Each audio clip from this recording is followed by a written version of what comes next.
Hello, guys. So, friends, we are here with the most awaited course, which is management consulting. आप लोगों को बहुत time से इंतजार था कि सर मैनेजमेंट कंसल्टिंग पे एक कोर्स चाहिए and here we are with Akhil sir. Akhil sir is an authority in the management consulting domain, having expertise and experience with firms like EY, Monitor, Deloitte, and he's also an MBA. तो आपको बहुत अच्छी चीजें यहाँ पे सीखने को मिलने वाली है and everything is going to be practical and hands on. जैसे आपने बाकी के कोर्सेज में सीखी है, सब कुछ प्रैक्टिकल रहेगा. कैसे हम प्रॉब्लम सॉल्विंग करने वाले हैं, कैसे स्ट्रक्चर्ड मैनर में आप एक एक केस इंटरव्यू को सॉल्व करेंगे, everything A to Z of management consulting आप अखिल सर के साथ सीखने वाले हैं. So thank you so much, Akhil sir, for taking this initiative and working with Thinking Bridge for this particular masterclass. Management consulting में आप industry ready बनने वाले हैं in the next 25 hours with Akhil sir. Over to you, sir. Thank you so much for joining us in the management consulting domain. Thank you so much. Thank you so much. And I'm looking forward to having a great session and let's see how much we can impact people's lives, right? Thank you. So, hello everyone. I think you were having a nice introduction from Archit. Uh, so I'll talk about my journey, as most of Indian grads do. So I did my engineering from Kurukshetra University. Then मैंने 2 साल के लिए job किया. Then I went on to do my MBA. I did my MBA from Wellington Institute of Management, Mumbai. उसके बाद I was a campus hire in EY GDS. So EY GDS में मैंने अपना as a senior associate वहाँ पे consulting domain में उनका I was working there. Then उसके बाद I think it's more than 2 years now I've been Monitor Deloitte. So वहाँ पे as a senior consultant अभी I am working. I think so throughout this course, आपको what I'll share the real life examples that I've done, the real time projects that I've done with my several set of clients. मैंने वहां पर कैसे कैसे काम किया, कैसे कैसे मुझे क्या प्रॉब्लम्स आई कंसल्टिंग में एंट्री करने के लिए, मेरे को क्या इंस्पायर करना था और मेरा क्या करियर पाथ था, क्यों मैं यहाँ पे एंट्री किया. तो वो सब बातें हम कुछ बात करेंगे due the course. I think but the major focus और मेजर इंटेंट हमारा इस कोर्स का रहने वाला है कि आप लोगों को बताना है कि कंसल्टिंग में होता क्या है, कंसल्टिंग में आपका रोल एंड रिस्पॉन्सिबिलिटीज क्या होती हैं, कंसल्टिंग में एक्चुअल में क्लाइंट प्रॉब्लम्स को कैसे सोल्व किया जाता है. तो ऐसे कुछ डिफरेंट सेट ऑफ सेगमेंट्स को हम सोल्व करेंगे सो दैट आपको कंसल्टिंग रेडी बनाया जा सके. एंड आपको कोई भी डाउट हो, कोई भी अभी ऐसे आपको कंसर्न्स हैं या मतलब कुछ भी ऐसा थॉट प्रोसेस चल रहा है कि कंसल्टिंग में करना क्या होता है, हमें कुछ पता ही नहीं है, और किसी किसी को पता भी है तो they don't know how to crack consulting interviews, तो उसके बारे में बात करेंगे. तो चलिए हम स्टार्ट करते हैं अपने वेरी फर्स्ट सेशन के बारे में. सो आई थिंक सबसे पहले तो management consulting, I think most of the folks जो इस कोर्स को देख रहे हैं उन्होंने सुना होगा एक मैनेजमेंट कंसल्टिंग नाम की टर्म. जिसने मैनेजमेंट कंसल्टिंग नहीं सुना तो उन्होंने कंसल्टिंग सुना होगा. तो आज का वेरी फर्स्ट सेशन हमारा कंसल्टिंग के बारे में और मैनेजमेंट कंसल्टिंग के बारे में होने वाला है, जहां पर हम different set of line items cover करेंगे सो दैट आपको एक्चुअल में थोड़ा सा ग्लिम्पसेस मिल सके कंसल्टिंग इंडस्ट्री की. आपको ये पता लग सके कि भाई कंसल्टिंग इंडस्ट्री में कैसे कैसे क्या क्या डिफरेंट नुआंसेस हैं, क्या क्या डिफरेंट उसके पार्ट्स हैं कंसल्टिंग के, उसके बारे में हमको चर्चा करेंगे आज. तो हम सबसे पहले, मैं आपको एक, आपकी स्क्रीन पे अभी दिख रहा होगा आपको एजेंडा आइटम्स हमारी क्या होने वाली हैं. तो आपको फटाफट से एक एजेंडा आइटम बता देता हूँ कि हम आज के सेशन में डिस्कशन क्या करने वाले हैं, सो दैट हमारे जो आगे फ्यूचर में ड्यू कोर्स हमारे जो एजेंडा जो हमारे सेशंस आने वाले हैं, आपको वो पता लगेगा कि हाँ भाई हमारे सेशंस में हम कैसे कैसे क्या क्या चीजें कवर करने वाले हैं. तो वो ड्यू कोर्स में आपको पूरा नॉलेज मिल जाएगा. But this very first session is going to be very important. The reason being, I am going to cover basic nuances or the basic, skill set or basic, I would say, industries, which everything is like involved under the consulting umbrella. तो हम एक overall consulting umbrella की बात करने वाले हैं हमारे इस पहले सेशन में. तो सबसे पहले हम बात करेंगे what is management consulting and understanding the consulting industry. So I think हम सबको कुछ ना कुछ, कई लोगों को पता है कि मैनेजमेंट कंसल्टिंग क्या होता है, कंसल्टिंग कैसे ऑपरेट करता है. कई लोगों को आइडिया ही नहीं है कि मैनेजमेंट कंसल्टिंग है क्या. So but it is very fancy because we hear from our peers, from our friends की companies like McKinsey, BCG, Bain, big four, like Monitor, Deloitte, strategy and EY, Parthenon. ये companies industry में है और ये लोग मतलब काफी मतलब आई थिंक बहुत ही फैंसी बाहर से दिखाया जाता है।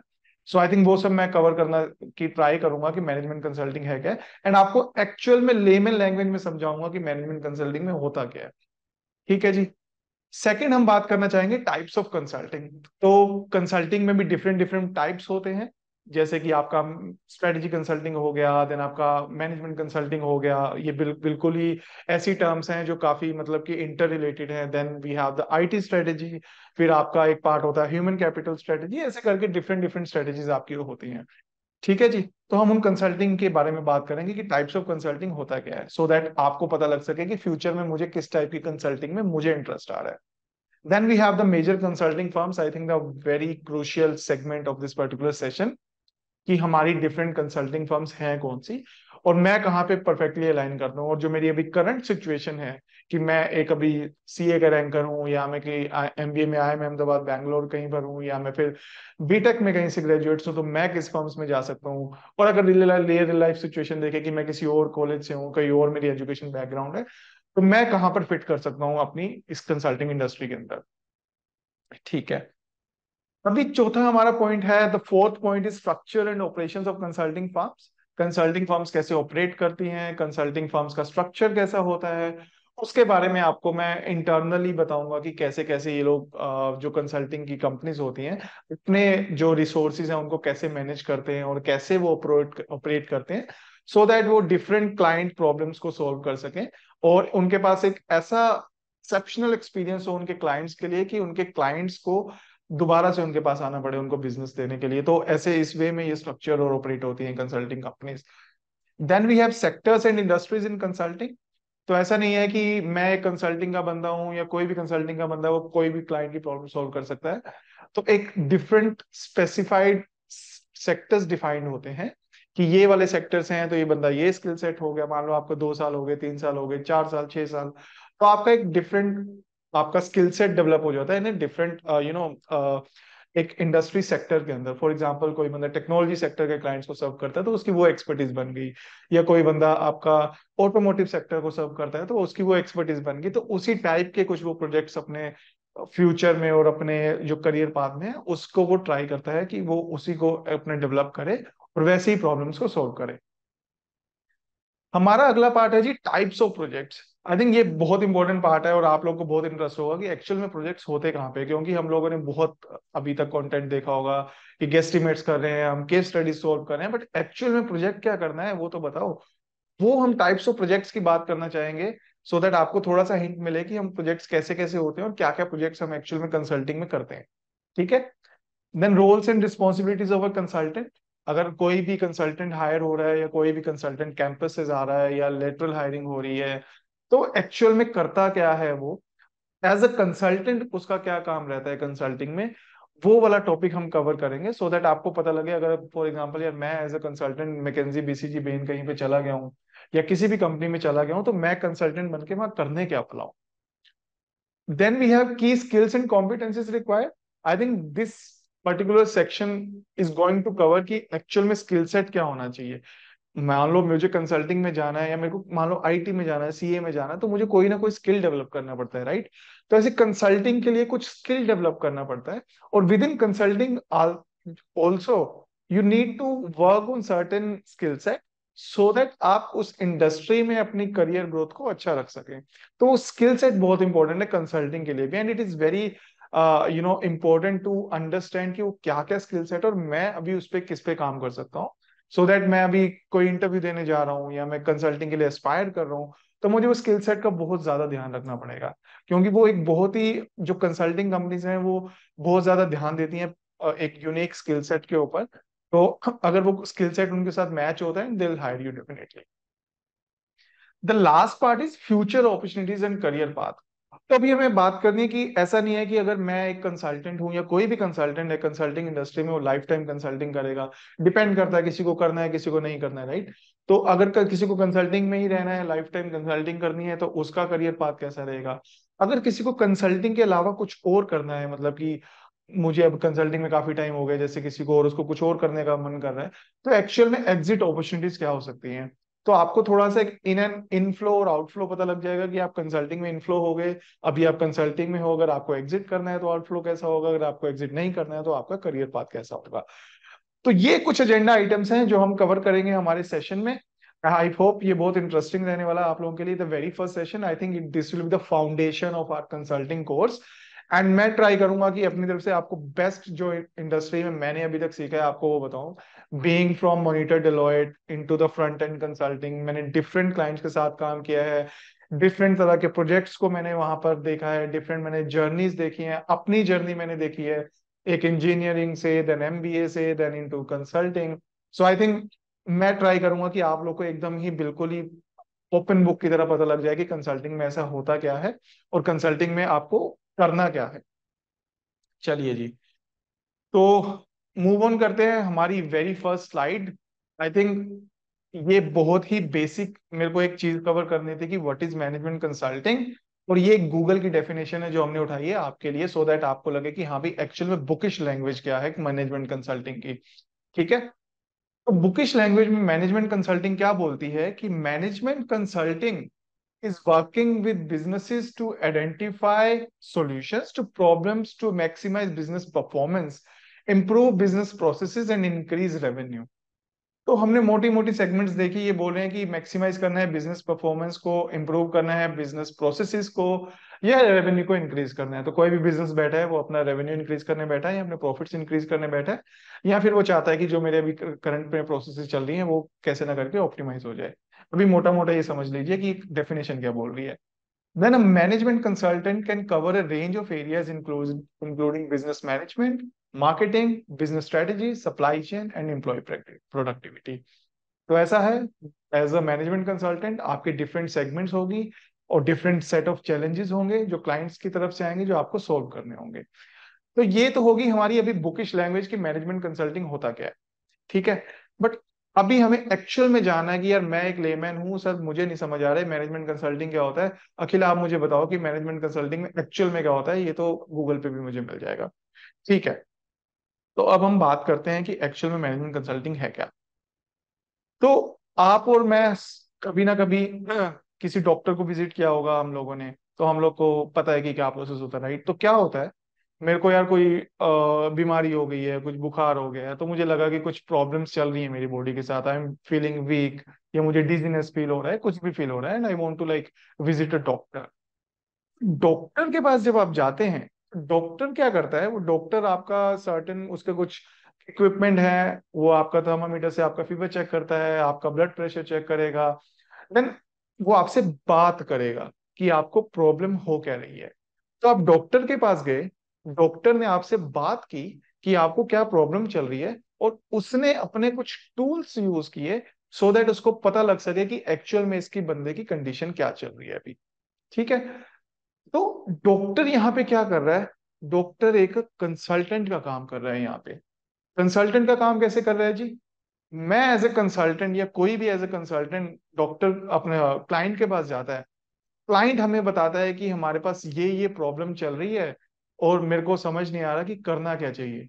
इन द सिमिलर फैशन एक डॉक्टर के पास जब हम जाते हैं तो हमें पता नहीं होता कि हमारे साथ क्या चल रहा है, बट हमें ये पता कि कुछ प्रॉब्लम चल रही है हमारे साथ या हमें कुछ अचीव करना है, कि हमें मेरे को ठीक होना है जल्दी से, या मेरे साथ कोई भी प्रॉब्लम बॉडी में चल रही है जो मुझे ठीक करनी है। तो डॉक्टर ने क्या किया, डॉक्टर ने आपको कंसल्टिंग प्रोवाइड करवाई। आप एक हम बोलते हैं डॉक्टर कंसल्टेंट। तो सिमिलरली जो कंसल्टिंग इंडस्ट्री क्या है, किसी भी क्लाइंट के पास अगर आप जाते हैं तो क्लाइंट बोलता है यार मेरे को ये प्रॉब्लम है, मेरी सेल्स नहीं बढ़ रही है, मेरे ऑपरेशंस बेकार चल रहे हैं, या मेरे को कोई और प्रॉब्लम है मेरी ऑर्गेनाइजेशन में, पीपल रिलेटेड प्रॉब्लम है, टेक्नोलॉजी रिलेटेड प्रॉब्लम चल रही है, यार मुझे वो सॉल्व करके दो। क्या किया, डॉक्टर ने आपको एक मेडिसिन दी, आपने थोड़े दिन के लिए मेडिसिन खाई और आपकी बॉडी ठीक हो गई, आपकी बॉडी वही थी, डॉक्टर ने कुछ नहीं किया, बस आपको कुछ मेडिसिन दी, कुछ आपके साथ इम्प्रोवाइजेशन किए आपकी बॉडी में जो रिक्वायरमेंट्स थी, और आप ठीक हो गए। सिमिलरली कंसल्टेंट क्या करता है, एक मैनेजमेंट कंसल्टेंट क्या करता है, उस इंडस्ट्री के लोग क्या करते हैं, वो लोग जाते हैं क्लाइंट के पास, क्लाइंट से बात होती है कि भाई ये प्रॉब्लम चल रही है क्लाइंट को, देन उनकी कुछ एक्सपर्टीज हैं अपनी जो उन्होंने over the period of time अपने कंसल्टिंग इंडस्ट्री में स्पेंड किया है, उनको दे नो कि क्या क्या कैसे कैसे डिफरेंट डिफरेंट प्रॉब्लम्स आती हैं, then they have the different tools to solve those problems. तो वो कंसल्टेंट भी आपका क्लाइंट्स के पास जाके प्रॉब्लम को सॉल्व करके क्लाइंट की जो सिचुएशन है उसको ठीक करते हैं। तो ये एक बिल्कुल ही बेसिक सी चीज है कंसल्टिंग का, जो समझने का तरीका है। आपने कंसल्टिंग इतने वे में अपनी लाइफ में देखे, आप अंडरस्टैंड भी नहीं कर, आप उसको अगर एक्चुअल में देखेंगे तो आपको लगेगा हाँ यार ये तो कंसल्टिंग था। एक और एग्जांपल की बात करते हैं जिम ट्रेनर की। तो हम लोग या कोई भी ऐसे जिम ज्वाइन करता है, सब्सक्रिप्शन लेता है पर्सनल ट्रेनिंग की। पर्सनल ट्रेनिंग क्या करता है? अभी मैंने आपसे बात की थी फर्स्ट एग्जांपल में, डॉक्टर के पास जब हम गए तो हमें कुछ प्रॉब्लम्स थे, कुछ चैलेंजेस थे। बट हम जब जिम ट्रेनर के पास जाते हैं तो सेट ऑफ प्रॉब्लम्स अलग हो सकता है। ऐसा जरूरी नहीं है कि मैं बीमारी हूं मैं तभी जा रहा हूँ या मुझे कुछ इश्यू हो गया है। कुछ ऐसा भी हो सकता है कि यार मेरे को मेरा कोई सर्टेन गोल है, मुझे मैराथन में पार्टिसिपेट करना है, या मेरे को अपने सिक्स पैक्स बनाने हैं, कुछ भी बनाना है, तो मुझे जिम ट्रेनर की जरूरत है सो दैट मेरा कोई सर्टेन गोल है वो अचीव हो सके। ऐसे ही हो सकता है कि क्लाइंट किसी भी इंडस्ट्री का हो, उसकी ये प्रॉब्लम हो सकती है यार मुझे कोई न्यू प्रोडक्ट लॉन्च करना है, या मुझे किसी न्यू ज्योग्राफी में अपना बिजनेस को एक्सपेंड करना है, या फिर मेरे को नई टेक्नोलॉजी को अडॉप्ट करना है which is not directly related to the weaknesses और the problems that I am facing right now, but मुझे कुछ ऐसा एस्पिरेशनल है सो दैट मैं वो अपना गोल को अचीव कर सकूं। तो जिम ट्रेनर क्या करता है, आपको फॉर एग्जाम्पल आप पर्सनल ट्रेनिंग लेते हो for 6 months for a year, so you know कि हाँ मेरी ये वाली प्रॉब्लम, ये वाला मेरा गोल था, ये मैं ऐसे अचीव कर पाऊंगा। तो जिम ट्रेनर आपको क्या करता है, वीकली आपका स्केड्यूल बनाता है, आपकी अंडरस्टैंड करता है, आपकी बॉडी को देखता है, आपका बीएमआई मेजर किया जाता है। देन ही अंडरस्टैंड अच्छा तुम्हारे में मसल वेट कम है, तुम्हारा फैट ज्यादा है, वो सब चीजें वो मेजर करके आपका एक वीकली प्लान बनाता है कि आप ये चीजें फॉलो करो। आप वेरी फर्स्ट मंथ में आप कार्डियो ज्यादा करो, सेकंड मंथ में आप ये, सिंपल एग्जांपल दे रहा हूँ, मैं कोई जिम का एक्सपर्ट नहीं। तो आपको अभी ये पता लग गया कि जिम ट्रेनर जो है आपका कंसल्टिंग प्रोवाइड करवा के इन अ वे आपको आपके गोल को अचीव करवाने में आपकी हेल्प कर रहा है। तो ये बहुत ही बेसिक दो एग्जांपल्स है, और भी बहुत सारे एग्जांपल्स हो सकते हैं। आई होप आपको अंडरस्टैंडिंग होगी होगी कि कंसल्टिंग होती क्या है और कंसल्टेंट करता है क्या है। तो इन नटशेल कंसल्टेंट कुछ नहीं करता, अगर आपके कुछ प्रॉब्लम्स हैं तो वो आपको वो सॉल्व करके देता है, या अगर आपको कुछ गोल्स हैं आपके, वो आपको अचीव करने में हेल्प करेगा। ठीक है जी, ये क्लियर हो गया। अब हम बात करते हैं आगे टाइप्स ऑफ कंसल्टिंग में। ठीक है, तो जैसे मैंने बात करी कि टाइप्स ऑफ कंसल्टिंग अलग अलग तरह की होती है, उसमें क्या क्या हो सकता है, राइट। अभी एक बहुत ही इंपॉर्टेंट टर्म है मैनेजमेंट कंसल्टिंग।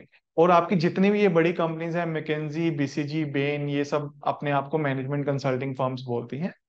और मैनेजमेंट कंसल्टिंग के अंदर, management consulting is nothing, it's an umbrella. उसके under different set of consulting आपकी हो सकती है। अब मैनेजमेंट कंसल्टिंग की अगर हम डेफिनेशन देखें तो इसका, मैनेजमेंट कंसल्टिंग का डेफिनेशन बोलता है जी, management consulting is an overarching term encompasses the practice of third parties providing expert advice or guidance to a company's leadership to improve its overall performance। ठीक है जी, ये इसने हमें किताबी ज्ञान बता दिया। तो अगर मैं आपको बताऊं मैनेजमेंट कंसल्टिंग एक्चुअल में ये टर्म आई कहां से, तो मैनेजमेंट कंसल्टिंग किसी भी आप कंपनी को लें, वर्ल्ड की बड़ी हो छोटी हो, तो अगर आपको मोर ऑफ लाइक बड़ी कंपनीज का स्ट्रक्चर पता होता है तो उसमें सीईओज होते हैं, उसमें सीएक्सओज होते हैं।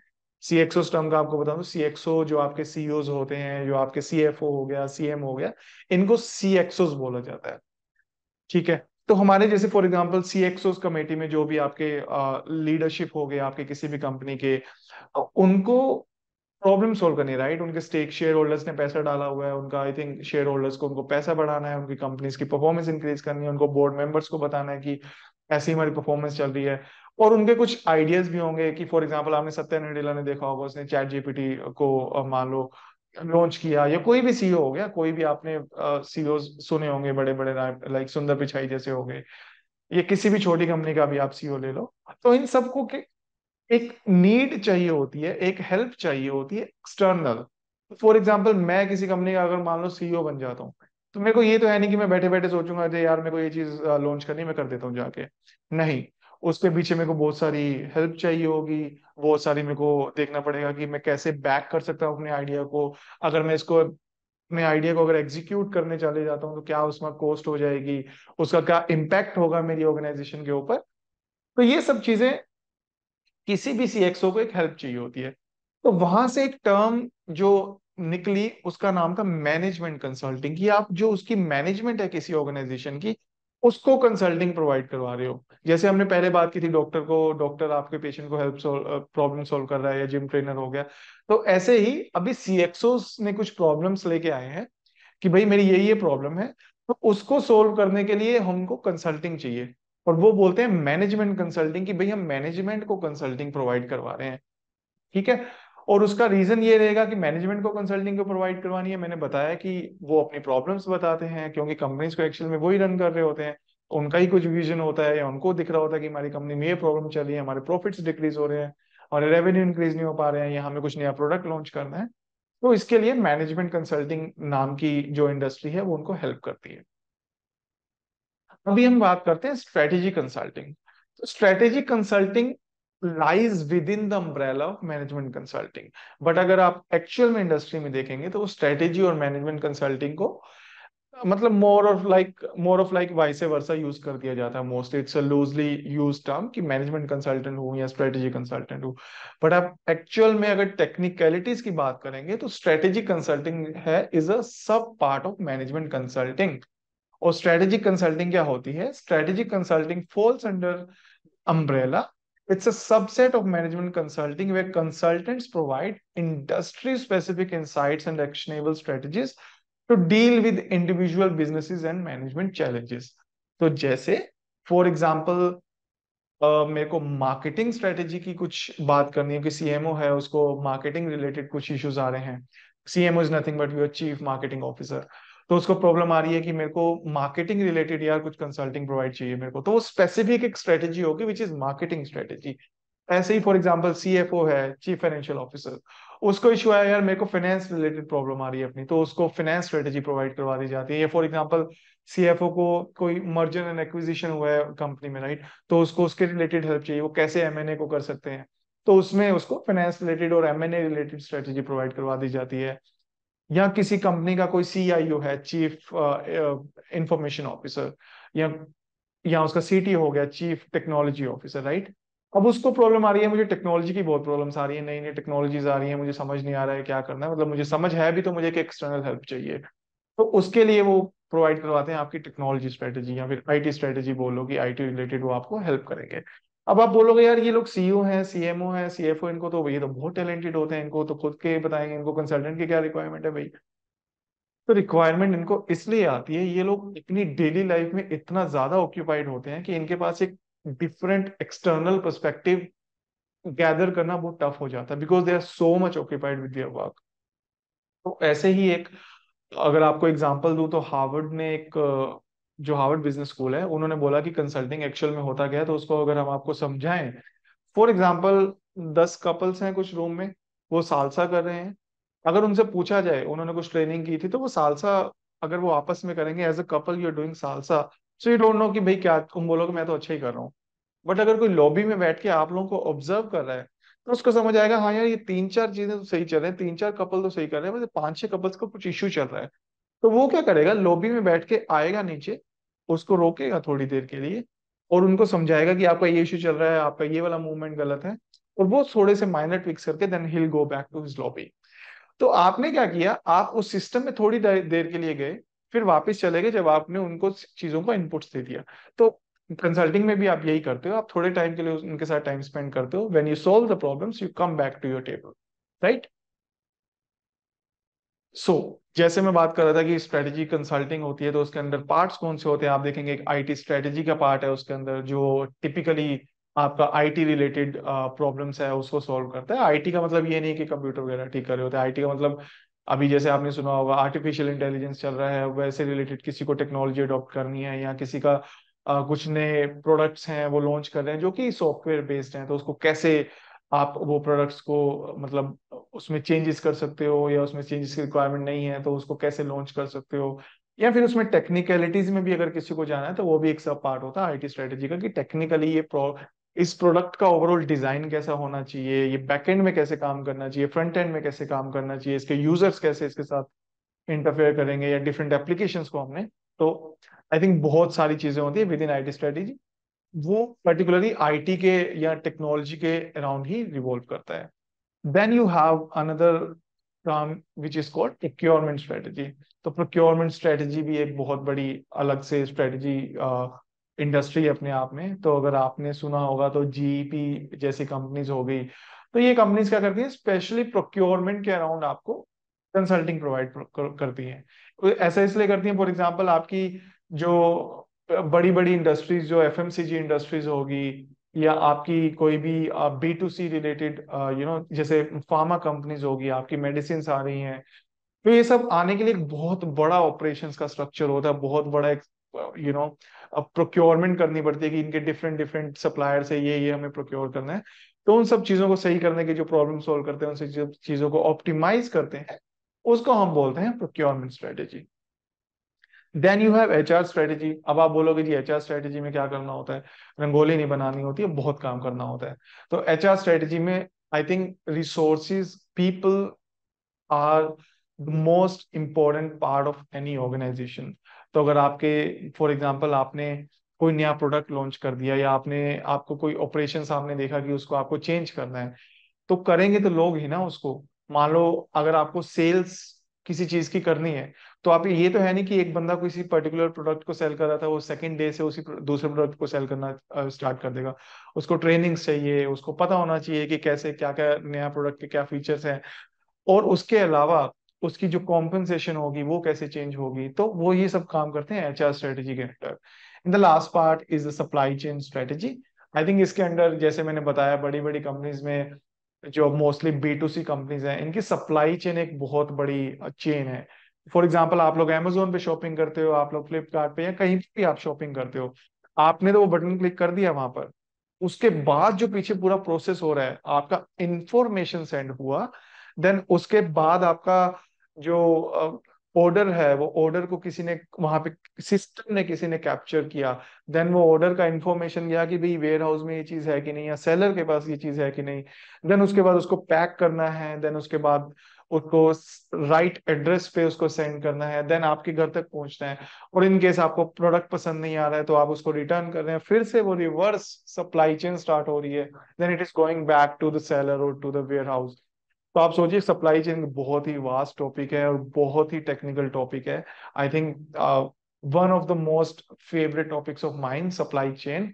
आई थिंक इसमें आपको एक्चुअल में आपको काफी टेक्निकल चीजें पता होनी चाहिए कि इन्वेंट्री कैसे मैनेजमेंट करते हैं, या फिर आपका नए प्रोडक्ट्स जो आ रहे हैं उसको कैसे, उनका जो लीड टाइम है, मतलब जहां से प्रोडक्ट को सेंड करना है और कस्टमर तक उसको पहुंचाना है, उसको लीड टाइम बोला जाता है, वो कैसे उसका ठीक करना है।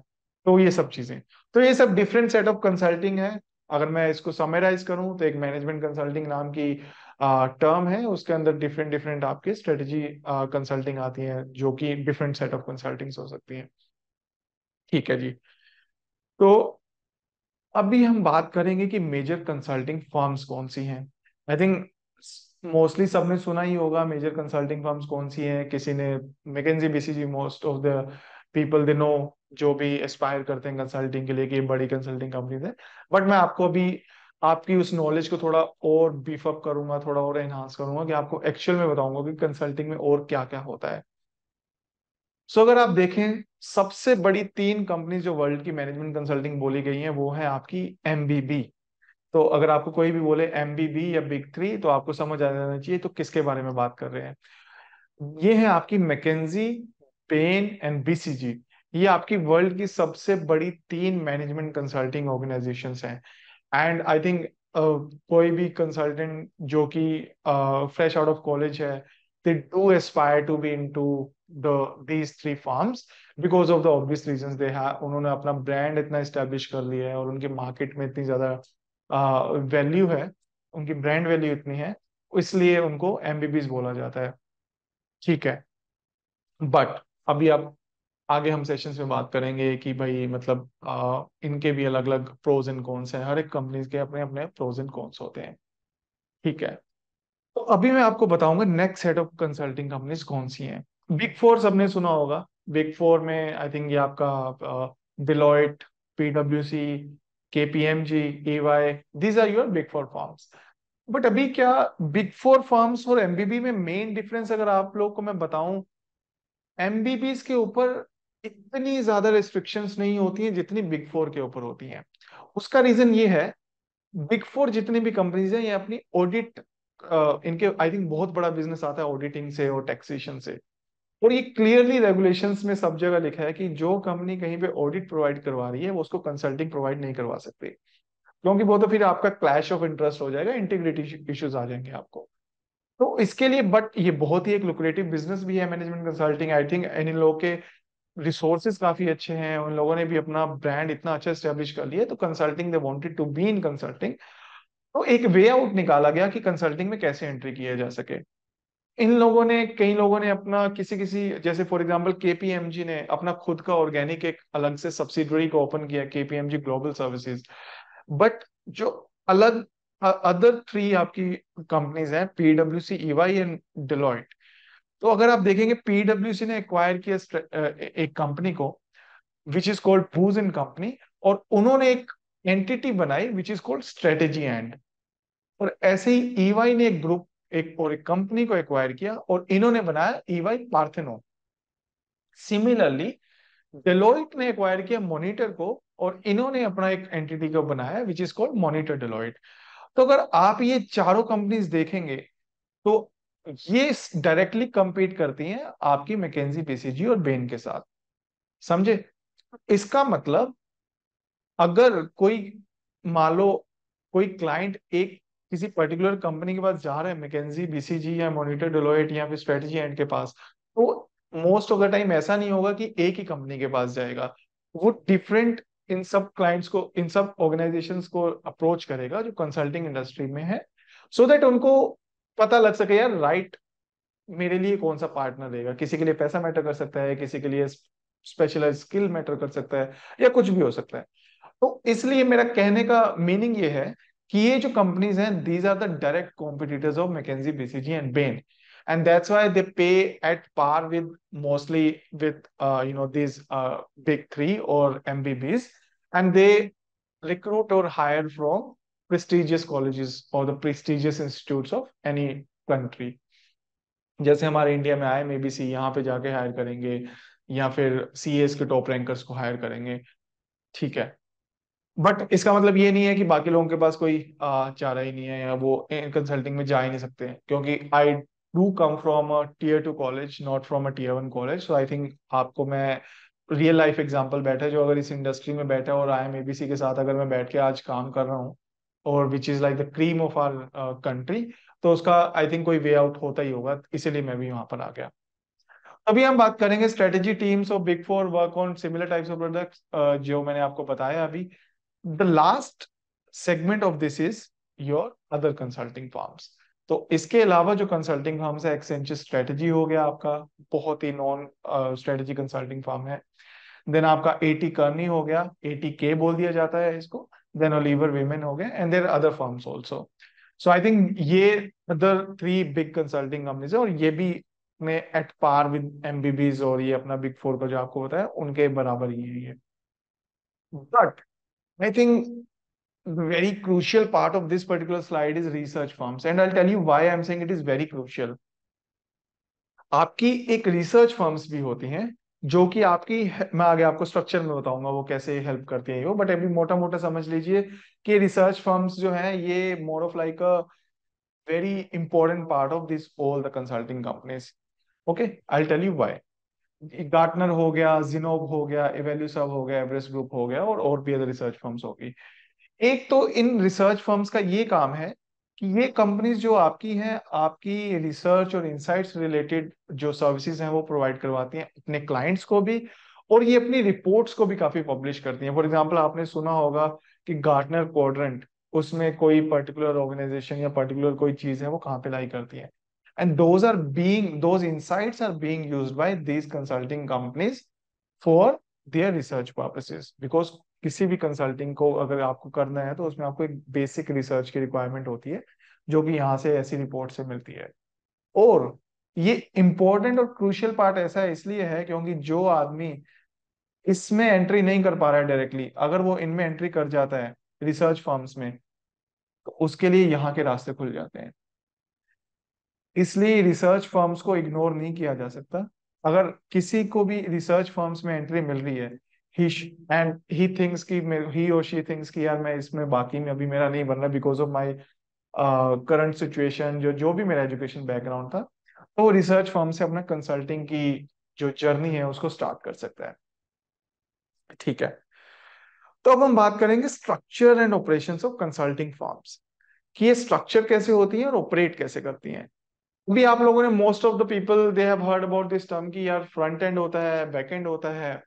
तो मैं आपको वो बताता हूँ क्या होता है। जैसे आपका मैकेंजी बीसीजी बेन का मैंने आपको बताया, ये कंपनीज मतलब कंसल्टिंग कंपनीज है, बट इसके अंदर भी आपका बैकएंड होता है। जैसे मैकेंजी का एक फ्रंट एंड कंसल्टिंग होगा, उसके अलावा मैकेंजी का एक बैकएंड होगा। ओके, उसको बोल दिया जाता है मैकेंजी रिसर्च सेंटर। सिमिलरली अगर आपका बात करूं बेन का, तो बेन एंड कंपनी का एक फ्रंट एंड होगा, उसके अलावा बेन एंड कंपनी का एक बैकएंड भी होगा, विच इज कॉल्ड बीसीएन, जिसका फुल फॉर्म है Ben capability network. Ben capability network.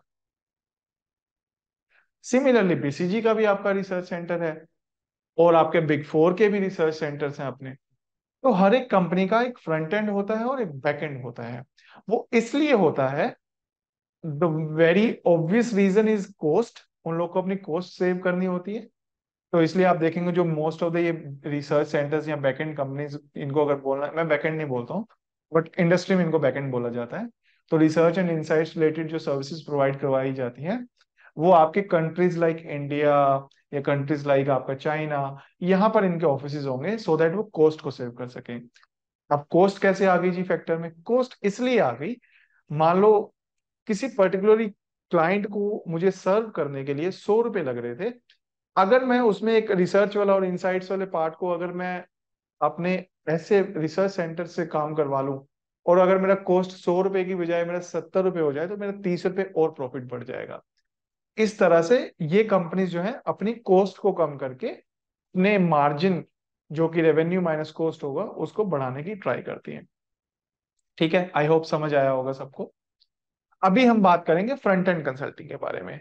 अब आप बोलोगे जी फ्रंट एंड क्या है? फ्रंट एंड का मतलब ये हो गया कि आप जो है क्लाइंट के जो स्टेक होल्डर्स हैं, जो क्लाइंट के मैनेजमेंट हैं, आप उनके साथ डायरेक्टली काम करते हो, then you are in front end. जैसे कि मैं भी मॉनिटर डेलोइट में हूँ, और मैं क्लाइंट, जो मेरे क्लाइंट्स होते हैं, उनके साथ डायरेक्टली काम करता हूँ, तो that's why I am into front end. But अगर आप उनके साथ डायरेक्टली नहीं काम करते हैं, और बट आप somehow but consulting environment में है, तो आपको बैकएंड या सपोर्टिंग आर्म्स बोल दिया जाता है। बट अभी मैं पहले फ्रंट एंड कवर करता हूँ, देन आपको बैकएंड समझाता हूँ कि आप कैसे, बहुत क्रूशियल पार्ट है कोई भी अगर जो बैकएंड और सपोर्टिंग आर्म है। तो फ्रंट एंड में आपका जो lower most, I would say practitioner बोल दिया जाता है एम्प्लॉय की, rather than saying them an employee, they call them practitioners या कंसल्टेंट या कुछ भी बोलो। सबसे लोअर मोस्ट जो कैंपस वाले आपके आए, एबीसी वाले, ये सब जो जाते हैं राइट एमबीए से या किसी भी और कॉलेज से, आपके जो एंट्री होती है फ्रंट एंड कंसल्टिंग में, दोज आर बिजनेस एनालिस्ट और एसोसिएट, डिपेंडिंग ऑन कि वो कौन से कॉलेज में गई है और क्या उन्होंने कैंपस हायरिंग के लिए या फिर लेटरल हायरिंग करी है उन्होंने। ये आपका सबसे लोअर मोस्ट लेयर होती है। उसके ऊपर आप जाते हैं तो देन आपका होता है एंगेजमेंट मैनेजर। तो एंगेजमेंट मैनेजर का क्या काम होता है? किसी भी, आपको सबसे पहले तो बताऊं, जो कंसल्टिंग में प्रोजेक्ट्स को एंगेजमेंट्स बोल दिया जाता है। कि मैं जैसे मैं बोलूंगा कि मैं पर्टिकुलर एंगेजमेंट के ऊपर काम कर रहा हूँ, पर्टिकुलर क्लाइंट के साथ इस एंगेजमेंट के ऊपर काम कर रहा हूँ, तो उसका एंगेजमेंट का मतलब और कुछ नहीं है। एंगेजमेंट का मतलब है कि मैं इस प्रोजेक्ट के ऊपर काम कर रहा हूँ। ठीक है, एंगेजमेंट मैनेजर का काम होता है उस पर्टिकुलर एंगेजमेंट को स्लैश प्रोजेक्ट को पूरा रन करना, पूरा मैनेज करना, उसको अपनी टीम को भी मैनेज करना है, देन उसके क्लाइंट के जो स्टेक होल्डर्स हैं उनको तो मैनेज करना ही है, वो आई थिंक एसोसिएट और बिजनेस एनालिस्ट को भी इन अ वे मैनेज करना होता है। देन उसको अपवर्ड जो उनके लेयर्स होंगी, जैसे एसोसिएट पार्टनर हो गए या पार्टनर हो गए, उनको भी मैनेज करना रहता है। तो he is like the owner of that particular project या पर्टिकुलर एंगेजमेंट। तो that's why is known as engagement manager. उसके ऊपर हम जाते हैं तो एसोसिएट पार्टनर होते हैं, कई जगह सीनियर मैनेजर्स होते हैं। तो अब अगर आप देखेंगे जो एसोसिएट पार्टनर और सीनियर मैनेजर्स होंगे, वो इतना ज्यादा हैंड्स ऑन नहीं होंगे जितना कि एंगेजमेंट मैनेजर होगा किसी प्रोजेक्ट के ऊपर। तो वो बट उसका काफी ज्यादा इम्पैक्ट और काफी ज्यादा इन्वॉल्वमेंट रहता है in a particular engagement. Reason being, उसको नॉलेज होती है उस इंडस्ट्री की, उसको नॉलेज होती है उस क्लाइंट की, उसको नॉलेज होती है उस सेक्टर की। तो उसके लिए आप बोल सकते हैं कि मोर ऑफ लाइक एक SME, which is called subject matter expert, उसका रोल प्ले करता है आपका एसोसिएट पार्टनर या सीनियर मैनेजर किसी भी एंगेजमेंट में। और लास्ट पार्ट आपका होता है पार्टनर का। टॉप में होता है पार्टनर और प्रिंसिपल। तो प्रिंसिपल और पार्टनर में मेजर डिफरेंस यही है, अगर आप किसी बिग फोर कंपनी में है और आपको पार्टनर बनना है, तो आपको सीए, या यूएस में है तो आपको सीपीए होना चाहिए, otherwise you will be a principal not partner. Principal और partner more of like same है, बस ये है कि उनके एजुकेशन में अगर वो इस वाली सीए सीपीए वाले आने तो उनको पार्टनर बोल दिया जाता है, अगर वो नहीं है तो उनको प्रिंसिपल बोल दिया जाता है, बट उनका रोल्स एंड रिस्पॉन्सिबिलिटीज और उनकी ड्यूटीज जो है सेम होती हैं। अब आप बोलेंगे यार ये अच्छा पार्टनर और इनका लोगों का काम क्या होता है फिर। अगर मैं आपको छोटा सा बता दूं, कई लोगों को पता होगा, तो ये जो कंसल्टिंग कंपनीज होती हैं, इनमें आप लोग कभी सीईओ नहीं देखेंगे या इनका शेयर प्राइस नहीं देखेंगे कभी। वो इसलिए, जितनी भी कंसल्टिंग कंपनीज हैं ये कभी लिस्ट नहीं हो सकती हैं कहीं पर। ये रूल्स हैं सारी कंट्रीज के। जैसे आप यूएस में देखेंगे तो जो मैकेंजी या मतलब आपका मोनिटर डेलोइट या कोई भी होगा, इनका सीईओ नहीं होगा कभी भी। इनका या तो एमडी होगा या पार्टनर होगा या प्रिंसिपल होगा। और अगर आप इंडिया में भी देखेंगे तो इनका कभी सीईओ नहीं दिखेगा आपका, क्योंकि इनके ऊपर ये फाउंडेशन है कि ये कंपनीज जो है अपने आप को लिस्ट नहीं कर सकती और मोस्टली सीईओ वाला स्ट्रक्चर वहां फॉलो होता है। और पार्टनर का मैं तुम्हें बताऊंगा कि पार्टनर और प्रिंसिपल क्या होता है। इसको मिलती है इक्विटी। मान लो $1 मिलियन का कोई प्रोजेक्ट था, उसका रेवेन्यू था, उसका जो सर्टेन प्रॉफिट होगा, उस प्रॉफिट का शेयर जो उसको मिलेगा वो पार्टनर और प्रिंसिपल को मिलेगा। तो partner and principal is not a salaried employee, but he is a partner of that firm, मतलब एक प्रॉफिट पार्टनर है वो। इसीलिए कुछ लोग क्या होते हैं, एसोसिएट पार्टनर के बाद दे वांट टू बी, और लाइक एंगेजमेंट मैनेजर के बाद भी कई लोग एस्पायर कर जाते हैं, बट लाइक उनके पास होता है कि मेरे को पार्टनर प्रिंसिपल नहीं बनना। उसका रीजन ये है कि आपके ऊपर एक प्रेशर होता है कि आपको पर्टिकुलर सेल, और सेल भी आपको करनी है, वो आपका एक अ, आपका केपीआई होगा आपके उसका जॉब का। वो इसलिए कि अगर आप सेल नहीं करेंगे तो आपका प्रॉफिट नहीं आएगा, प्रॉफिट नहीं आएगा तो आपको सैलरी नहीं मिलेगी। बट उसके अलावा कई लोग क्या बढ़ते हैं, वो बन जाते हैं MD, which is called managing director.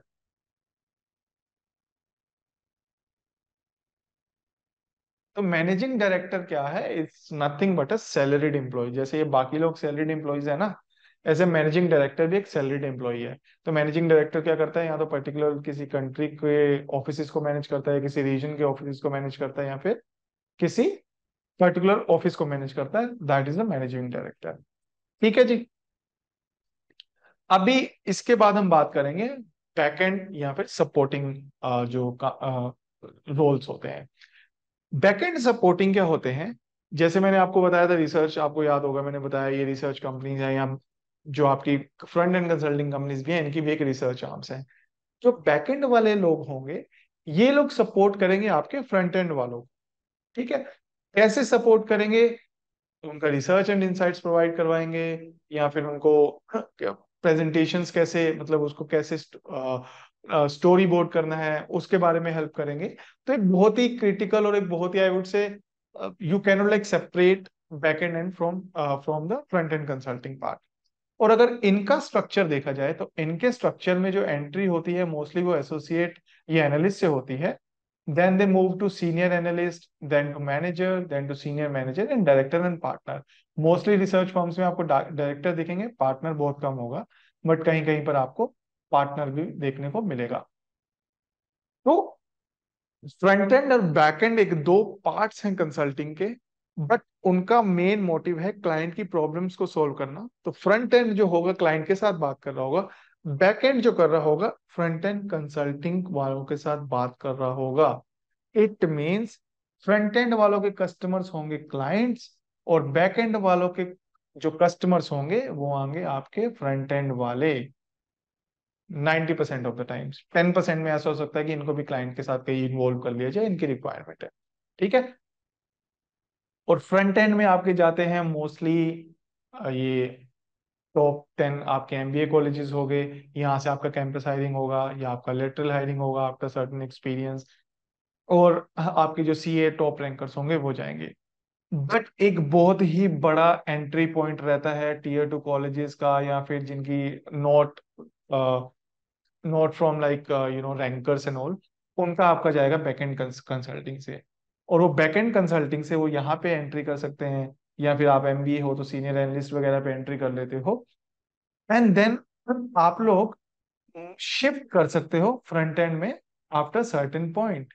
मान लो आप एसोसिएट बन जाओ, वहां पर एंगेजमेंट मैनेजर बन जाओ, या कुछ भी बन जाओ। नाउ अभी हम बात करेंगे कि आपके सेक्टर्स एंड इंडस्ट्रीज कौन से होते हैं इन कंसल्टिंग। तो मैंने आपको बताया था कि कोई भी आदमी ऐसा नहीं होगा, या कोई भी कंसल्टेंट ऐसा नहीं होगा वो बोलेगा कि मैं कोई भी दुनिया की प्रॉब्लम सॉल्व कर दूंगा। नहीं, हर एक कंसल्टिंग कंपनी है वो अपने सेक्टर्स को डिफाइन करके चलती हैं। अगर आप इनकी वेबसाइट भी ओपन करेंगे, अभी आप मैकेंजी की वेबसाइट ओपन करें, या फिर आप डेलोइट की वेबसाइट ओपन करें, या फिर आप अपनी किसी और ईवाई की किसी की भी आप अभी वेबसाइट ओपन करेंगे, आपको उसमें सेक्टर्स दिखेंगे। तो सेक्टर्स क्या है? सेक्टर्स कुछ नहीं है, मतलब आपकी जनरल एंट्री तो मान लो आगे अगर आप कॉलेज से गए तो आपकी जनरल एंट्री हो गई।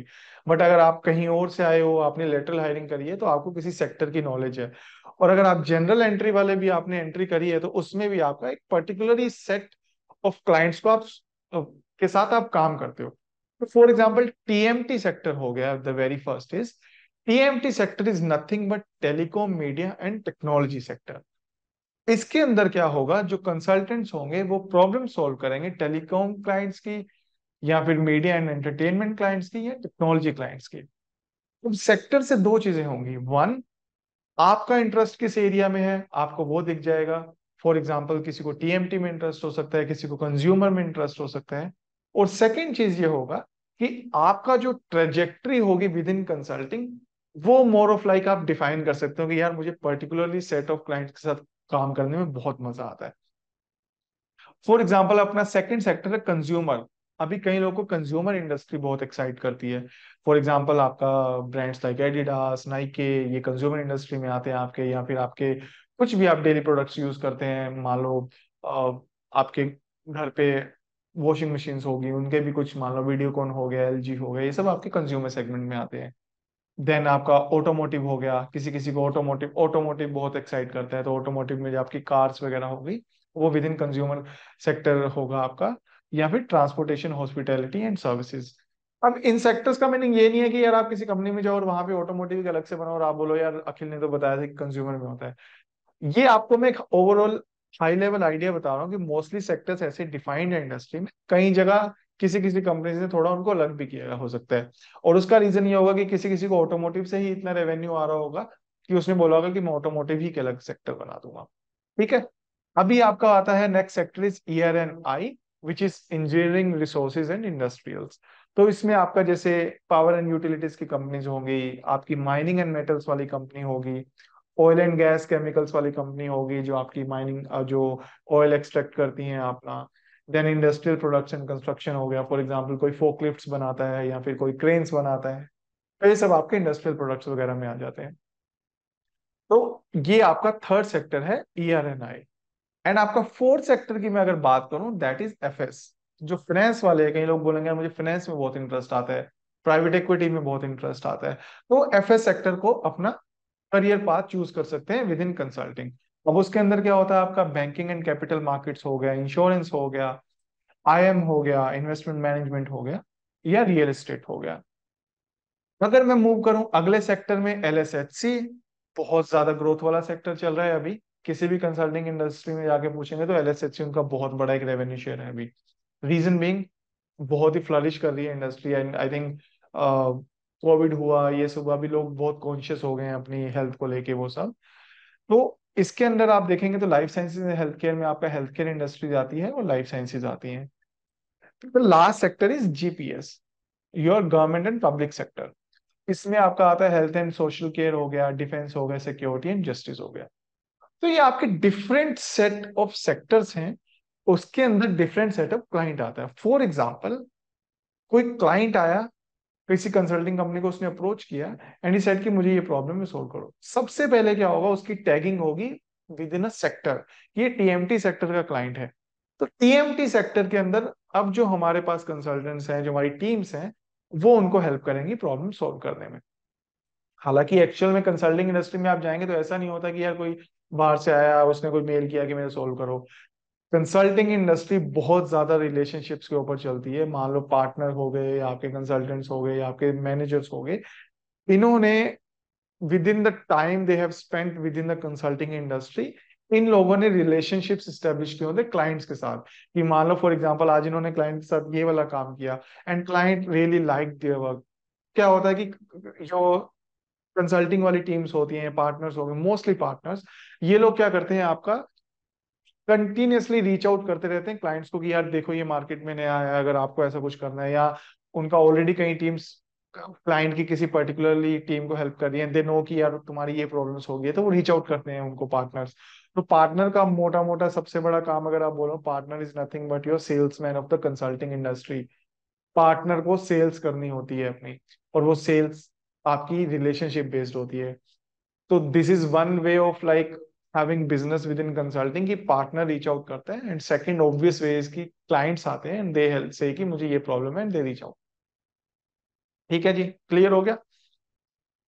अभी हम अगले बात करें टाइप्स ऑफ प्रोजेक्ट्स। तो ये आपको बहुत वो होगा कि यार टाइप्स ऑफ प्रोजेक्ट्स होते क्या है। तो अगर मैं बोलूं टाइप्स ऑफ प्रोजेक्ट में नंबर वन अगर आपका आता है, which is your end to end projects. अब एंड टू एंड प्रोजेक्ट्स में क्या होता है, आपके पास क्लाइंट के साथ आप कुछ कॉन्वर्सेशन कर रहे हो, या आपके पास कोई प्रॉब्लम आया क्लाइंट का, आप उसको या तो सिर्फ एडवाइस दे दोगे। एडवाइस का मतलब आप उसको बोलोगे अच्छा ये आपकी प्रॉब्लम है, ठीक है, अब इसको सोल्व करने के लिए ये पर्टिकुलर सेट 1 2 3 4 5 ये चीजें आप अडॉप्ट कर सकते हो, आपका ये सॉल्यूशन हो जाएगा।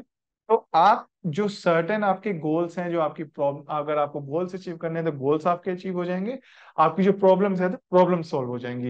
And these are called recommendations. Okay, and these recommendations are nothing but your advice phase. Second phase जाता है, अच्छा क्लाइंट बोलता है अच्छा यार तुमने बता दिया मुझे ये चीजें करनी है, ये 3 4 चीजें मुझे अपनी प्रॉब्लम सॉल्व करनी है, उसके आगे क्या।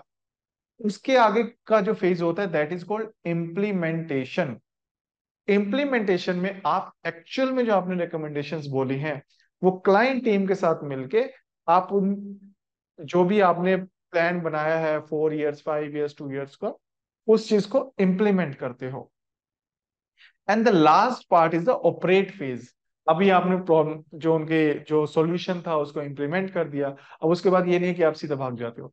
अगर आप ऑपरेट फेज भी कर रहे हो तो आप क्लाइंट को for some time you will be operating that as well with the help of the client resources only. तो ये आपका होता है एंड टू एंड प्रोजेक्ट्स। अब एंड टू एंड प्रोजेक्ट्स में अगर मैं फर्दर डीप डाइन बात करूं तो डिफरेंट सेट ऑफ चैलेंजेस हो सकते हैं। मान लो किसी कंपनी का रेवेन्यू डिक्रीज हो रहा है over the past few years, तो उनको रेवेन्यू इंक्रीज करना है अपना। या किसी को हो सकता है कि यार उनका रेवेन्यू तो बढ़ रहा है यार, बट उनका कॉस्ट बहुत ज्यादा हो रहा है, तो उसकी वजह से उनको मार्जिन नहीं मिल पा रहे जो उनको चाहिए थे। वो हो सकता है। या किसी को लगता होगा कि मेरे को मेरा जो ऑलरेडी अभी तक बिजनेस चल रहा था, फॉर एग्जांपल मैं एक हार्डवेयर कंपनी हूँ, और मैं अभी तक सिर्फ डायरेक्ट हार्डवेयर सिर्फ सेल करता हूँ, बट उसके बाद मेरा मतलब कि रिटेंशन नहीं हो पा रहा है कस्टमर का, तो कस्टमर रिटेंशन हो सकता है। या कोई बोल सकता है यार मेरे को थोड़ा सा अपने बिजनेस मॉडल को चेंज करना है। फॉर एग्जाम्पल, कई कंपनीज बोलेंगी यार अभी तक तो मेरा हार्डवेयर चलो जा रहा है, बट मैं चाहता हूँ अपने हार्डवेयर को ना मैं सब्सक्रिप्शन पे सेल करूँ कस्टमर्स को, सो दैट मान लो कोई 1 करोड़ का प्रोडक्ट है, कोई बहुत बड़ा महंगा प्रोडक्ट है, और उसके B2B कस्टमर है, राइट। फॉर एग्जाम्पल अगर मैं आपको रियल लाइफ एग्जाम्पल बताऊं, तो जो मैंने प्रॉब्लम सॉल्व करी थी कि हमारे पास एक medtech company I. Medtech is your medical technology, जो कि मेडिकल डिवाइसेस को मैन्युफैक्चर करते हैं, यानी कि आपके CT स्कैन मशीन्स हो गई, MRI मशीन्स हो गई। अब उनके जो कस्टमर्स हैं, जो मशीन मैन्युफैक्चरर्स हैं, उनके कस्टमर्स आपके हॉस्पिटल्स हो गए, या फिर आपके हेल्थ केयर प्रोवाइडर्स हो गए। उनका प्रॉब्लम ये है यार, ये इतनी महंगी आपकी मशीन्स हैं कि हमको अफोर्ड करना अभी थोड़ा टफ हो रहा है, रीजन बीइंग बहुत कंपटीशन है मार्केट में, तो मैं अपने पेशेंट्स के ऊपर वो कॉस्ट को नहीं इंक्रीज कर पा रहा हूँ। And second thing is technology इतनी चेंज हो रही है कि मैं 10-12 साल आपकी मशीन यूज कर रहा हूँ, उसके बीच में ही इतनी टेक्नोलॉजी आ जा रही है। उसकी वजह से यार मेरे को अपना बिजनेस मॉडल, ये बोल रहे हैं कि यार मेरे को जो मशीन मैन्युफैक्चरर है, मुझे मेरा बिजनेस मॉडल चेंज करके दो कि मैं सब्सक्रिप्शन बेसिस पर अपनी मशीन्स को सेल कर पाऊँ। तो हमने एक ऐसा इंटरेस्टिंग प्रोजेक्ट किया था, एक इंटरेस्टिंग एंगेजमेंट किया था, और उसमें हमने उनको बताया था कि आपका बिजनेस मॉडल कैसे चेंज हो सकता है, एंड उसको इम्प्लीमेंट करके दिखाया था हमने उनका, with 1 or 2 products only, not with entire product line. ठीक है। तो ये आपके एंड टू एंड प्रोजेक्ट्स होते हैं, डिफरेंट टाइप ऑफ प्रोजेक्ट्स होते हैं। अभी इसके अलावा और भी बहुत वास्ट होते हैं प्रोजेक्ट्स। तो आई थिंक जब हम फर्दर सेशंस में बात करेंगे डिफरेंट काइंड ऑफ प्रॉब्लम्स, तो उसमें आपको थोड़ा और आइडिया होगा कि एक्चुअल में प्रॉब्लम्स और प्रोजेक्ट्स आते कैसे हैं और कैसे अप्रोच किया जाता है उनको। Then we have the phase projects. Phase projects में इसको इसलिए बोल रहा हूँ कि कई बार ऐसा होता है कि क्लाइंट बोलता है कि यार मेरे को आप एडवाइस कर दो, उसके बाद मैं मैनेज कर लूंगा कि मुझे करना क्या है।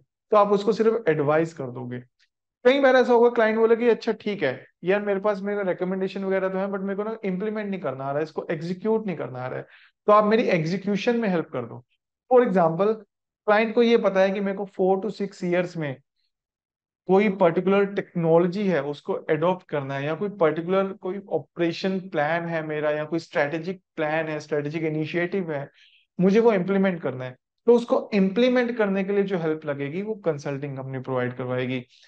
और द लास्ट पेज ये हो सकता है कि कई बार ऑपरेट भी हो सकता है कि हाँ भाई मेरे को फाइनली सब कुछ हो रहा है, बट मेरे को थोड़ा हेल्प चाहिए आपका, तो उस वे में मेरी आप हेल्प कर दीजिए।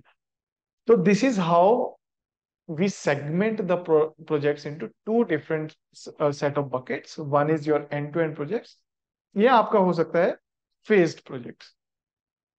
ठीक है जी। अभी तक मैंने आपको बताया डिफरेंट सेट ऑफ प्रोजेक्ट्स क्या होते हैं। अभी आपको मैं एक प्रोजेक्ट्स का फ्लो बताता हूँ कि प्रोजेक्ट्स फ्लो कैसे होते हैं। अगर आप देखेंगे फ्लो प्रोजेक्ट्स, तो इसमें आपका आरएफपी स्टेज होता है, ओरल्स होता है, एसओडब्ल्यू होता है, प्रोजेक्ट किक ऑफ होता है। अब आपको समझाता हूँ फेज कैसे कैसे होते हैं। तो मान लो जैसे मैंने आपको बताया था, यहाँ पे होता है कि पार्टनर वगैरह सेल कर रहा है, वो क्लाइंट के साथ उसका किसी कॉन्फ्रेंस में उन्होंने कहीं पे इंटरेक्शन हुआ, तो उनका थोड़ा सा स्टार्ट हुआ कि हाँ भाई ये काम हम कर सकते हैं, एस्टेब्लिश ऑलरेडी आपका एस्टेब्लिश्ड है किसी क्लाइंट के साथ रिलेशनशिप। तो आप बात करते हैं कि हाँ अगर ये प्रॉब्लम सॉल्व करना है तो ये ऐसे हो सकता है। उस केस में क्लाइंट क्या करते हैं, क्लाइंट आपका एक जो है मोर ऑफ लाइक इंटीमेशन सेंड करता है, which is called RFP stage, कि वो आरएफपी सेंड करता है डिफरेंट कंपनीज को। तो फॉर एग्जांपल आपका मैकेंजी हो गया, बीसीजी, डिलॉयट, ये सारी कंपनीज को क्या होगा कि आपका क्लाइंट की तरफ से एक आरएफपी आएगा, कि कई बार बहुत डिटेल्ड आरएफपी होता है, कई बार छोटा आरएफपी होता है। RFP is nothing but your requisition for purchase और रिक्वेजिशन फॉर कोटेशन, अगर आरएफक्यू भी बोल देते हैं उसको। तो उसमें क्या क्लाइंट बोलता है कि यार मेरी ये प्रॉब्लम्स है और मेरे को ये चीजें सोल्व करनी है, आप बताओ मेरे को प्रिलिमिनरी आपकी क्या अप्रोच होगी, कैसे आप इसको सोल्व करोगे, क्या टीम मेंबर्स यूज करोगे और कितना पैसा लगेगा। उसमें कंसल्टिंग कंपनीज रिस्पॉन्ड बैक करती हैं आरएफपीस को, जिसमें की हेल्प लगती है आपके कंसल्टेंट्स की, या उनके नीचे जो एसोसिएट, जो मैंने आपको पूरी लेयर समझाई वो, सीनियर मैनेजर, पार्टनर्स। मोस्टली जो डेक के ऊपर जो पीपीटी स्लाइड्स के ऊपर काम करेंगे, सारी टीम काम करेंगे, पार्टनर उसको फाइनली रिव्यू करेगा। आप क्या करोगे, एक रिस्पॉन्स बनाओगे। वो रिस्पॉन्स किस में बनता है, पीपीटी स्लाइड्स में बनता है, देन एक्सेल फाइल में बनता है, देन इफ रिक्वायर्ड तो वर्ड डॉक्यूमेंट में भी बनता है। तो पीपीटी में हम क्या बताते हैं मोस्टली उनको, कि ये मेरी अप्रोच रहने वाली है, ऐसे करके मैं आपके पेन पॉइंट जो है उसको सोल्व करने वाला हूँ। और एक्सेल में मोस्टली हम बताएंगे कि ये आपका, अगर डेटा ओरिएंटेड है तो डेटा में ये आपके सोल्व हम प्रॉब्लम्स करेंगे। बहुत इंपॉर्टेंट पार्ट होता है कि हम उनको बताते हैं कि हमारी प्राइसिंग क्या होने वाली है। तो उस आरएफपी स्टेज का आपने रिस्पॉन्स दे दिया, मान लो 7-8 कंपनीज को आरएफपी भेजा था क्लाइंट ने, सब ने अपना अपना रिस्पॉन्स दे दिया कि हम ऐसे करेंगे, हम ऐसा करेंगे, इतना पैसा लगेगा, इतना टाइम, सब ने अपना रिस्पॉन्स दे दिया। अब क्या हुआ, उसके बाद कंपनी ने बोला अच्छा ठीक है, मेरे को 7-8 कंपनी ने रिस्पॉन्स भेजा, तो उनकी जो क्लाइंट की इंटरनल टीम थी उसने 4-5 को थोड़ा सेलेक्ट किया, उनको लगा ये मुझे थोड़ा सही लग रहा है, और उनको बोलेगा अच्छा ठीक है आप लोग मुझे प्रेजेंट करने आओ, फाइनली आप बोल क्या रहे हो, मुझे और डिटेल में समझाओ। उस स्टेज को बोला जाता है ओरल्स, कि भाई अभी ओरल्स चल रहे हैं, मतलब आप क्लाइंट को पिच कर रहे हो कि ये सब होगा, डिटेल में उसको समझा रहे हो। देन अगर आप लकी निकली आपकी टीम, और आपका, और जो आपकी कंसल्टिंग कंपनी है उसने उस प्रोजेक्ट को विन कर लिया, या उसने उस प्रोजेक्ट को, मतलब क्लाइंट ने बोला कि हाँ ये वाली कंपनी मेरा काम करेगी, मुझे अच्छा लगा इसके साथ, देन एक स्टेज होती है SOW, which is called statement of work, और कई लोग स्कोप ऑफ वर्क भी बोल देते हैं इसको।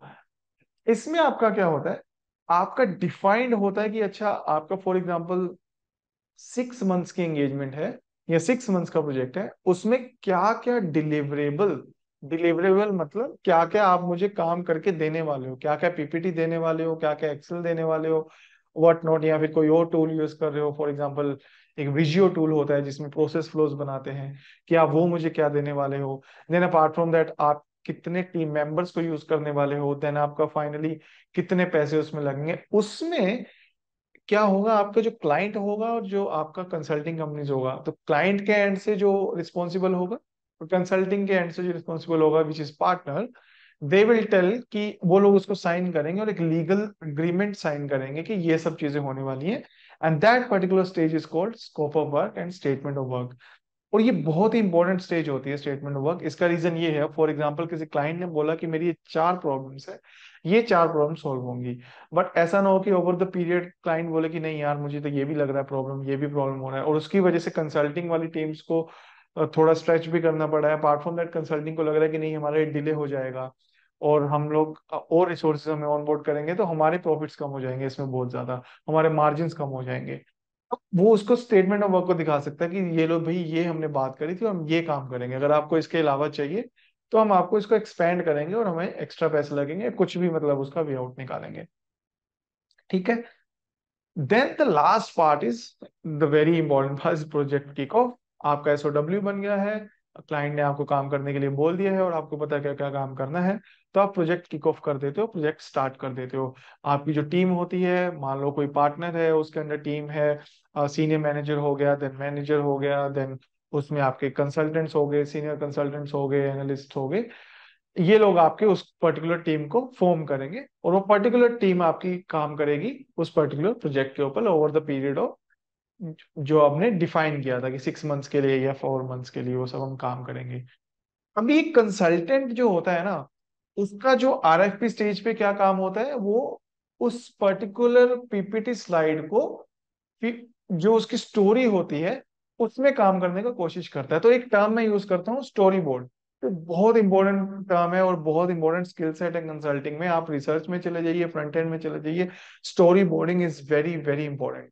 तो स्टोरी बोर्डिंग ये होती है कि भाई आप एक पर्टिकुलर, मान लो आपकी 50 या 60 या 100 स्लाइड्स किसी पर्टिकुलर डेक की है, तो उसकी जो स्लाइड्स हैं वो आपको एक पर्टिकुलर फ्लो में होने चाहिए, और उसका समझ आना चाहिए कि चल क्या रहा है। फॉर एग्जाम्पल मैं अगर उस पर्टिकुलर PPT स्लाइड्स को, जिसको डेक बोल दिया जाता है, वो अगर मैं आपको छोड़ दूं और मैं आपको एक्सप्लेन ना करूं, तो वो सेल्फ एक्सप्लेनेटरी होना चाहिए।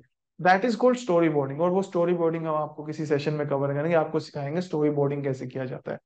तो ये याद रखिए, RFP स्टेज में कंसल्टेंट की इनपुट्स होती है कि स्टोरी बोर्ड तो मोस्टली सीनियर कंसल्टेंट्स आपके मैनेजर करते हैं, बट कंसल्टेंट्स उसमें हेल्प करता है आपके RFP का जो रिस्पॉन्स है उसको प्रिपेयर करने में। बहुत ही 2% और 3% of your work of the consulting चल work you do.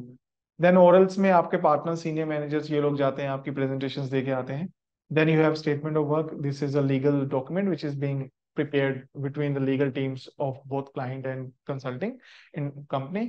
Then last is the project kick off. अब इसमें पूरी टीम काम करेगी, कंसल्टेंट काम करेगा, सीनियर कंसल्टेंट काम करेगा, आपके मैनेजर्स काम करेंगे, और आप रिव्यू करोगे उसको विद इन द पीरियड।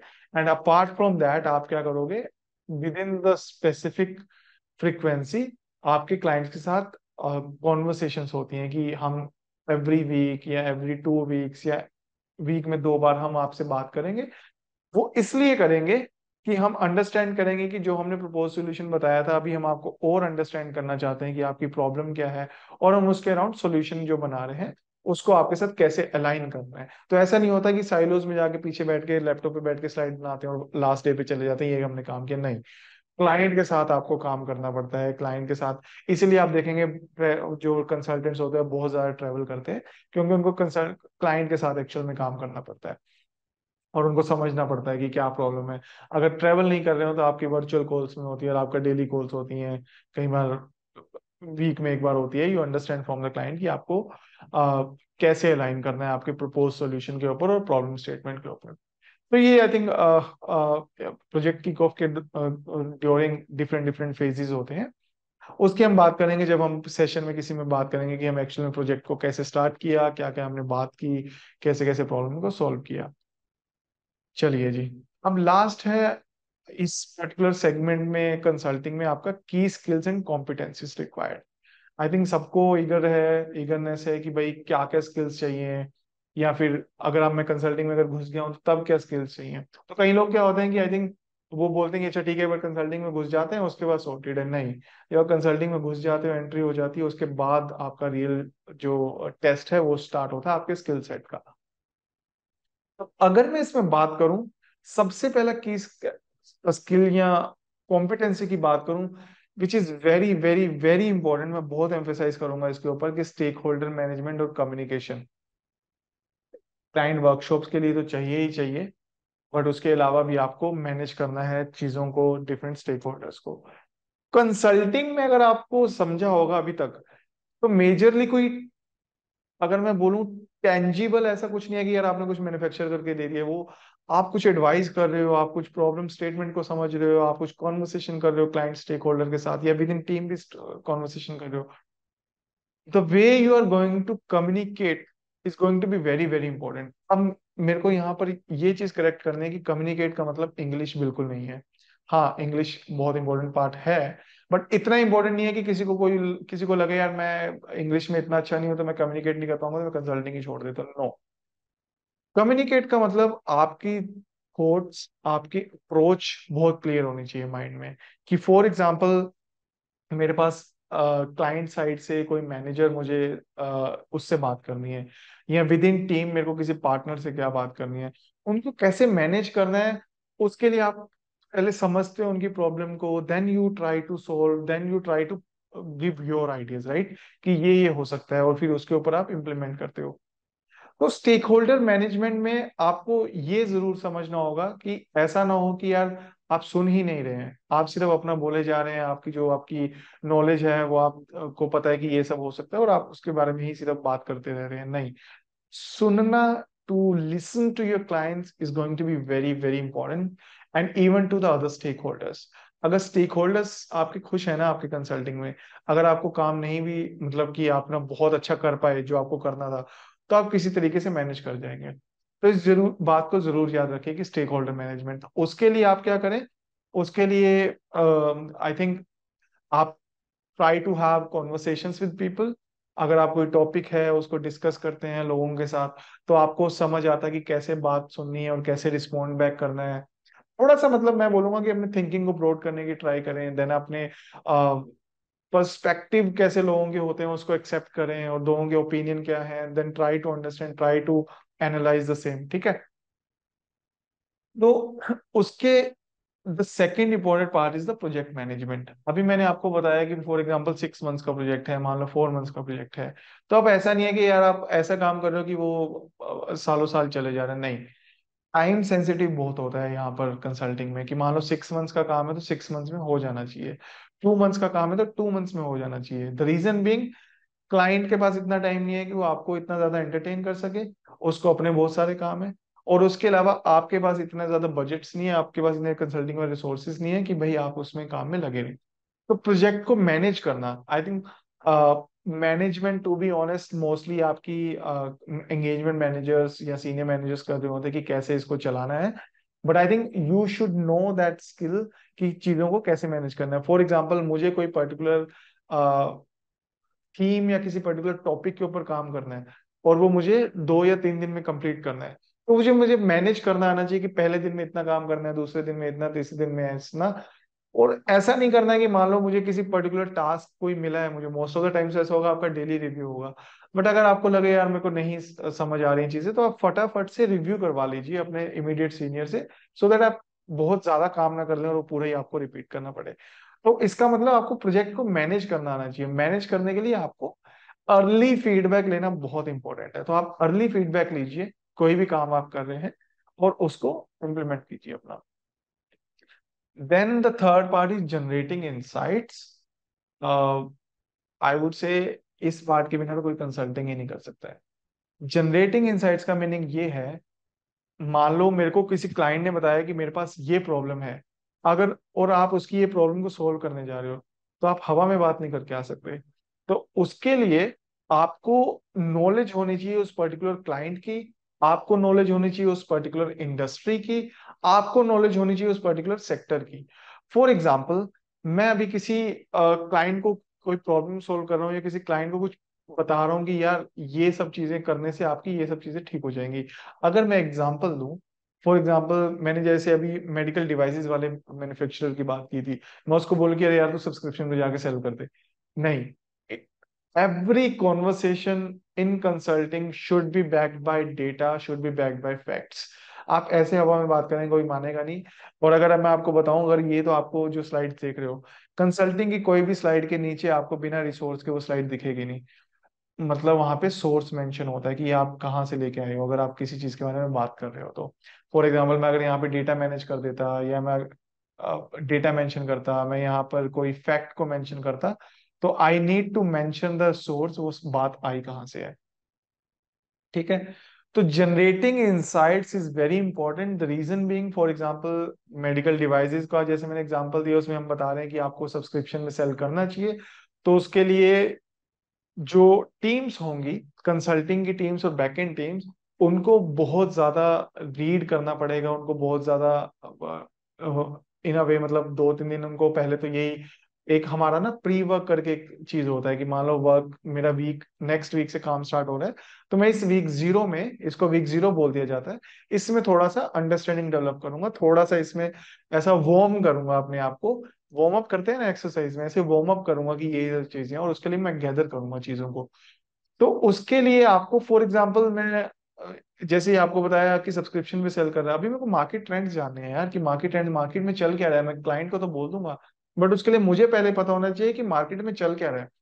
उसके लिए मैं इंडस्ट्री रिपोर्ट्स को रीड करूंगा, उसके लिए मैं डिफरेंट जो रिसर्च रिपोर्ट्स मेरे विद इन इंटरनल जो टूल्स हैं वहां पर जो पब्लिश हुई हैं उनको रीड करूंगा। मैं अपनी एक अंडरस्टैंडिंग को डेवलप करूंगा, सो दैट मैं उस अंडरस्टैंडिंग को कहाँ पर डालूंगा, जो मैं स्लाइड्स बना रहा हूँ कि ये देखो यार ये मार्केट चल रही है। अगर आप बात करें सब्सक्रिप्शन की, तो सब्सक्रिप्शन में मोस्ट ऑफ द क्लाइंट्स अभी आपके जो कॉम्पिटिटर्स हैं वो सब्सक्रिप्शन पे मूव कर चुके हैं, या और भी जो सब्सक्रिप्शन से रिलेटेड आपको इम्पैक्ट होगा, उसका क्या इम्पैक्ट आने वाला है आपके ऊपर, आपका बिजनेस मॉडल कैसे चेंज होगा, तो वो आपको इनसाइट्स वगैरह आपकी जनरेट होती हैं। विच इज लाइक नॉट ऐसा कि सिर्फ रिसर्च करके ही चले जाते हैं क्लाइंट के ऊपर, बट हाँ ये 5-10% ये पार्ट होता है कि आपको रिसर्च करनी पड़ती है, and then you talk about the different actual stuff की कैसे इंप्लीमेंट करना है वो सब। अब इस जनरेटिंग इनसाइट्स में ना मैं दो चीजें कवर करना चाहता हूँ। One, about those backend roles and the research firms. Generating insights सबसे ज्यादा काम करती हैं रिसर्च फर्म्स होती है और जो आपकी बैकएंड कंपनीज होगी। उसका रीजन ये है कि जो फ्रंट एंड कंसल्टिंग है, जैसे मैंने आपको बताया था, उनके पास इतना टाइम नहीं है कि उसको स्पेंड कर सके अपने टाइम को, क्योंकि उनकी कॉस्ट बहुत ज्यादा बढ़ जाएगी। तो ये थोड़े से लेस कॉस्ट वाले रिसोर्सेज होते हैं। तो ये लोग जनरेट इंसाइट्स जो को जनरेट करते हैं, एनालिसिस बहुत करते हैं, रिपोर्ट्स को पढ़ते हैं, उसके अकॉर्डिंगली अपनी पीपीटी डेक को बना के शेयर करते हैं कंसल्टिंग टीम्स के साथ कि यार ये देखो ये फाइंडिंग्स है, तुम ये यूज कर सकते हो। तो इसके लिए आप लोग क्या कर सकते हैं, कोई भी न्यूज़पेपर का या किसी का भी आर्टिकल्स पढ़ें, ट्राई टू समराइज इट, जैसे हम बचपन में करते थे ना कि रीडिंग कॉम्प्रिहेंशन खोल लिया and then we try to see कि इसका क्या टाइटल हो सकता है, इसमें इस क्वेश्चन का क्या आंसर हो सकता है। वी नो दैट वी हमने वो पढ़ लिए 4-5 पैराग्राफ और now we are able to answer those questions. So similarly आपको इनसाइट्स को जनरेट करना आना चाहिए, आपको समझ आना चाहिए ये चीज बोल क्या रही है और इस चीज का सेंस क्या बन रहा है और इस चीज का आउटपुट क्या है। तो इसके लिए मैं एक चीज रेकमेंड करूंगा, आप कुछ रीडिंग कर लें दिन में या कभी भी, और try to summarise it in your own words कि ये क्या चल रहा है। या कोई डिफरेंट रिपोर्ट्स आपको पढ़नी है, बहुत सारी रिपोर्ट्स अवेलेबल होती हैं आपके इंटरनेट पे, वो भी आप जाके पढ़ सकते हैं। The last part if I talk about is the story boarding. तो स्टोरी बोर्डिंग में आपका, जो मैं आपको बात कर रहा था कि भाई स्टोरी बोर्डिंग बहुत इंपॉर्टेंट पार्ट है, जो बैकएंड वाले होंगे वो भी स्टोरी बोर्डिंग करेंगे, क्योंकि उनको इनसाइट जो उन्होंने बनाई है, अपनी रिसर्च करी है, उसको एक ऐसे स्ट्रक्चर में, एक ऐसे ढांचे में डालना है कि वो समझ आ रहा है और एक बहुत अच्छा फ्लो चल रहा है, स्लाइड 1 2 3 4। तो उसके लिए उनको स्टोरी बोर्ड करना आना चाहिए। सबसे ज्यादा स्ट्रगल जो कंसल्टेंट्स बैकएंड में, फ्रंट एंड में जो जाते हैं, एनालिस्ट बैकएंड में चले गए या फ्रंट एंड में आपके कंसल्टेंट चले गए, वो यहाँ पे बहुत ज्यादा स्ट्रगल होता है उनका स्टोरी बोर्डिंग का, बिकॉज हमने कभी करी नहीं होती है। तो स्टोरी बोर्डिंग के लिए मैं बोलूंगा कि आप थोड़ा सा, जैसे मैंने बोला, इंसाइट्स वगैरह जनरेट में आप न्यूज़पेपर वगैरह पढ़ रहे हैं, तो अगर आप उस आर्टिकल को अपनी लैंग्वेज में एक बार, मान लो मैंने इतना बड़ा 4 5 पैराग्राफ का आर्टिकल पढ़ा, मैं उसको 4 5 पॉइंट्स में समराइज करूं in a particular flow, so I have that habit कि कैसे स्टोरी बोर्ड करना है इसको, कैसे इस डेक को ऐसा दिखाना है या इस पॉइंट्स को ऐसा दिखाना है कि वो सेल्फ एक्सप्लेनेटरी है। तो ऐसे करके आप स्टोरी बोर्डिंग, आई वुड से इसके ऊपर स्ट्रेस भी दें, क्योंकि अगर आपका कंसल्टिंग में हो भी गया तो ये आपको इनिशियल डेज में स्ट्रगल देने वाला है। अगर आपको ये चीज आती होगी तो you'll get the appreciation, and आप अपने ऑल जो ऑलरेडी पीयर्स होंगे, आप ऑलरेडी उसमें हाईलाइट करेंगे, बिकॉज वो बोलेंगे कि यार इस बंदे को हाईलाइट करना आ रहा है, स्टोरी बोर्ड कैसे करते हैं वो सब चीजें। ठीक है। तो ये चीजें, ये की स्किल सेट की जो मैंने बात करी है, प्लीज प्लीज इसके ऊपर फोकस करें।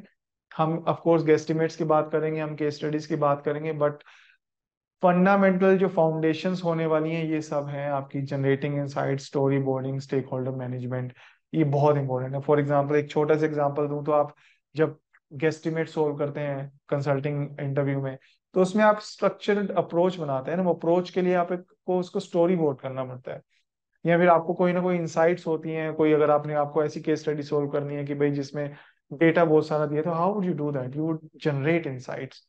तो इन स्किल सेट्स के ऊपर प्लीज प्लीज फोकस करें, and will talk about this skill sets, कैसे इनको और इम्प्रूव किया जा सकता है इन आवर फर्दर सेशंस। ठीक है। Now the last slide of this session is your future opportunities and career paths. सबसे पहले बात करेंगे different entry points in consulting. I think सबको ये है कि यार कैसे एंट्री कैसे कर सकते हैं कंसल्टिंग में। एक तो सीधा तरीका है कि भाई IIM ABC चले जाओ, टॉप रैंकर बन जाओ, CA में ऐसे फाड़ दो, आप आग लगा दो, आप वहां से आपकी एंट्री हो जाएगी फ्रंट एंड में। बट अब सब तो नहीं कर पाएंगे ना, सबका अपना अपना करियर जर्नी है, सबकी सबकी अपनी अपनी लाइफ जर्नी है, अपनी अपनी सर्कमस्टांसेस हैं। तो सबकी उस सिचुएशन नहीं होती है। मैं ये नहीं बोल रहा कि वो मतलब आप लोग, ये लोग जो नहीं पहुंच पा रहे हैं वो बेकार हैं, वो मेरी नजर में सब इक्वल है, सबकी अलग अलग लाइफ जर्नी है। तो एंट्री पॉइंट के लिए एक मैंने आपको बताया था, रिसर्च फर्म्स। सो आप, अगर आपका कंसल्टिंग कंपनी कहीं पे भी नहीं हो रहा है ना, try to get into the research firms. आपको ऐसा लगेगा यार वहां रिसर्च कर रहे हैं हम कंसल्टिंग, बट आप एक कंसल्टिंग एनवायरनमेंट में होते हो, यू अंडरस्टैंड कि कंसल्टिंग कैसे चलती है, and whenever there is an opportunity and you apply to that, damn sure आप उसमें एंट्री कर पाओगे, क्योंकि आपको कंसल्टिंग समझ आती है, आपको रिसर्च समझ आती है, और आपको समझ आता है कि कंसल्टिंग कैसे काम करती है, आपको प्रेफरेंस मिलेगी फॉर श्योर। उसके अलावा एक पॉइंट है कि मान लो जो B.Com ग्रेजुएट्स हो गए, या फिर मान लो इंजीनियरिंग ग्रेजुएट्स हो गए जिन्होंने MBA वगैरह नहीं किया, तो वो लोग आपके जो BCG, मैकेंजी, बेन, इनके जो बैकएंड है, यानी कि बेन कैपेबिलिटी नेटवर्क हो गया, मैकेंजी रिसर्च सेंटर हो गया, या BCG रिसर्च सेंटर हो गया, या फिर आपका EY का एक रिसर्च सेंटर है, या फिर आपका डेलोइट के रिसर्च की एक प्रैक्टिस है, उनमें अप्लाई कीजिए। उनमें आप ट्राई कीजिए कि आप उनमें एंट्री कर जाएं, वहां से ट्रांजिशन करना to front end will be like one of the entry points that you can consider. ये तो हो गया आपका फ्रेश ग्रेजुएट्स हो गया, या फिर आपके जो मतलब कैंपस से निकले लोग, ये कैसे एंट्री कर सकते हैं। अब लेटरल हायर की बात कर लेते हैं। लेटरल हायर में जैसे आपको ऐसा नहीं है कि यार जो बंदा कंसल्टिंग में वही कंसल्टिंग में जाएगा, आप कुछ ऐसे रोल्स में हो सकते हैं, मान लीजिए इंडस्ट्री में आपने कुछ एक्सपर्टीज, 2 3 साल आपने काम कर लिया, एक्सपर्टीज आ गया, और कंपनीज को चाहिए कि हाँ यार थोड़ा एक्सपर्टीज वाला बंदा चाहिए। फॉर एग्जांपल, कोई टेक्नोलॉजी सेक्टर में काम कर रहा है related to strategy and all, उन कंपनीज को जो कंसल्टिंग कंपनीज है उनको लग रहा है कि हाँ हमें कुछ ऐसा कुछ स्पेसिफिक सेक्टर के लिए हायर करना है, तो आप उस सेक्टर के थ्रू भी उस पर्टिकुलर कंपनी और कंसल्टिंग इंडस्ट्री में एंट्री कर सकते हैं। ठीक है। Now the second part is the exit options. अभी एग्जिट ऑप्शंस की बात करूं तो जैसे मैंने सबसे पहले सेशन में बात की थी कि किसी को एग्जिट, किसी को रहना है कंसल्टिंग में लॉन्ग टाइम, किसी को नहीं रहना है। आपकी थॉट चेंज होता है, आपकी एक्सपेक्टेशंस चेंज होती हैं, आपकी एस्पिरेशंस चेंज होती हैं। एग्जिट में या तो आप दूसरी कंसल्टिंग कंपनी में चले जाइए, आप जो मोस्ट सारी इंडस्ट्री में ऐसे ही फॉलो होता है जो करते हैं लोग।